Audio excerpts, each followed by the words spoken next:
So if I have a client come to me and say, we've either been approached by a private equity firm or we're looking to sell, what are the things that we need to do?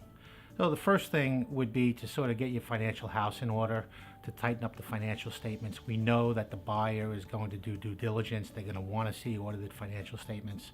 So we'd recommend that. Many of our clients might not have full-fledged audits. They'll have reviews or compilations, and we'd suggest that probably 3 years worth of audits would be good. We also know that the buyers look for exposure or unrecorded liability type items. And what's very common is with multi-state businesses is that they might have some nexus in a particular state or states that they haven't been filing in. Maybe the sales tax issues that they should have been collecting, employment taxes in miscellaneous states. So we try to limit that potential exposure, and that's just an item that a buyer can cross off the list. Then we look at the gain itself and try to structure it in a way to lower the tax at the entity level or at the individual level, depending upon how the transaction takes place.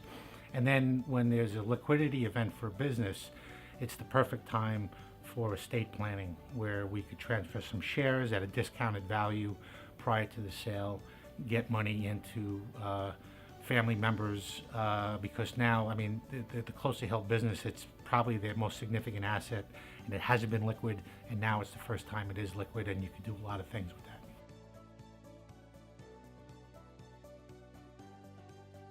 One of the questions that clients are not asking me, because they're so engrossed with the day-to-day business, is really, what is my exit strategy? And the exit strategy could be 20 years from now, or it could be 5 years from now. And too often they're worried about the day-to-day operations, the current year profitability, and also, quite frankly, a lot of people, the entrepreneurial spirit, you think you're invincible and you're going to live forever. And I've actually had clients tell me I'm going to live forever, So to get them thinking along those terms, that's the question that they're not asking. And again, even if it's 20 years out, to have it mapped out in a strategy, and then when things come up, should I make this investment or not?